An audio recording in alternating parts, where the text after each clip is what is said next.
Hi everyone, and welcome back to Harp and Guitar, People and Music.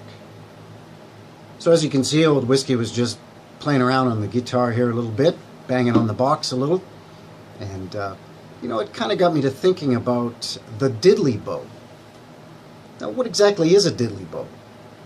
Well, back in the early 1900s, actually right up to the early 50s, a lot of people in the South made a diddley bow.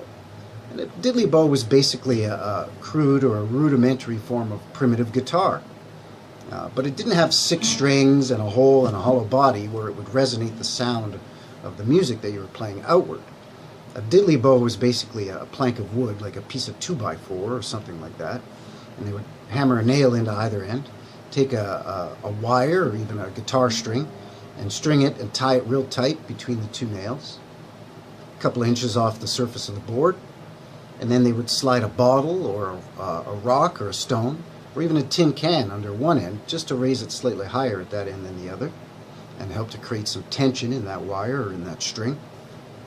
And then what they would do is take a slide where there's a little piece of pipe like this here slide, or a piece of bottleneck or something like that, and they would slide it up and down the string while they were plucking the string, and it would sort of create this eerie sort of a musical sound to it. That sort of thing. Now, the diddley bow was very common in the South, and as you can hear by the train going by, a lot of fellows would make a diddley bow and then create their own music. Whether they would sing about trains, or whether they would sing about the hard times in the fields, or whether they would just sing to themselves or entertain people in their family or in their community, after a long day's work, just to help them to relax and get things off their mind. Now, the interesting thing about a diddley bow is that term might sound a little familiar to you. Diddley bow, Bo Diddley. Hey, wait a second. Isn't Bo Diddley a famous bluesman? Well, yes, he was. And that's where Bo Diddley got his name. Bo Diddley got his name from the diddley bow, because before he picked up a guitar, old Bo Diddley used to play the diddley bow, and that's how he sort of cut his teeth into playing stringed instruments and eventually became quite proficient at playing guitar. So I'm just sort of messing around here a little bit, and I thought I'd give you an example of maybe how somebody would have played the diddley bow back in the early 1900s, 1920s, 1930s. And I'm going to give you an example of a song, more of a traditional song from around that time as well. Now, that song was entitled Highway 61. And this song was performed by many bluesmen back in the day, Bucka White, Mississippi Fred McDowell, even John Lee Hooker. But what I did is I kind of reworked the song a little bit so that the topic or the words sort of match where Old Whiskey's from. For those of you who aren't familiar, Old Whiskey lives up here in Canada. And in Canada we have a very famous highway called Highway Number 1, or the Trans-Canada Highway. So I thought I would change some of the words to Highway 61 and rename it Highway Number 1. So I thought I'd play a little bit of that song here for you and give you an example of how the diddley bow might have been played back in those days. Alright, so here we go.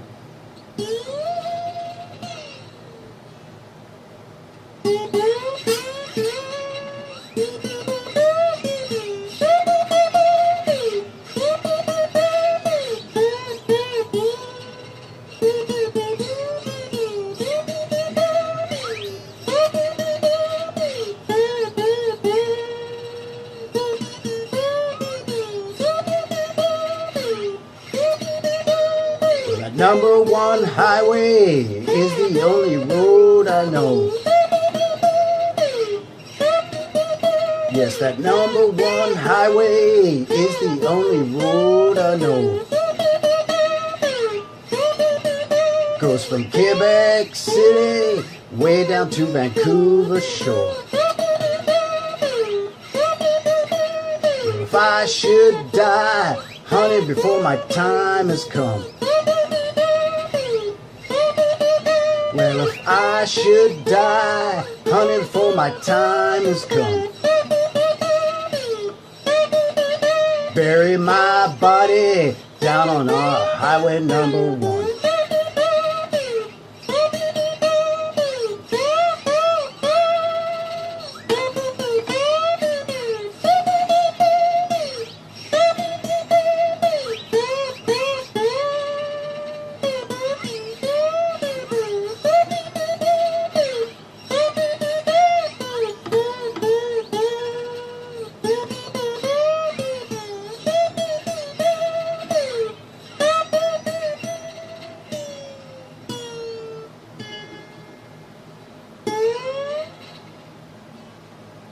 That's pretty primitive and kind of rough, but you basically get the idea. And that was sort of the whole thing about the Diddley Bow, was that anybody who really had the means or the time could make one in about 5 or 10 minutes, and then just sit back, relax, entertain themselves and their loved ones by, plucking the strings, running a slide up and down the string, creating that kind of eerie sort of sound that's become pretty much synonymous with slide guitar playing and is very strongly associated with the blues, especially the Delta blues from the South, Mississippi. So there you have it. Pretty rough, pretty primitive, and not sounding very good, but you get the idea. So once again, I just want to thank everyone very much for stopping by and joining us here today at Harp and Guitar, People and Music. And let us know what you think down in the comments section. And please don't forget to like the video and subscribe here to Harp and Guitar. And we'll look forward to talking to you again real soon. All right? Take care, everyone. Have a great day, and thanks a lot. Bye-bye.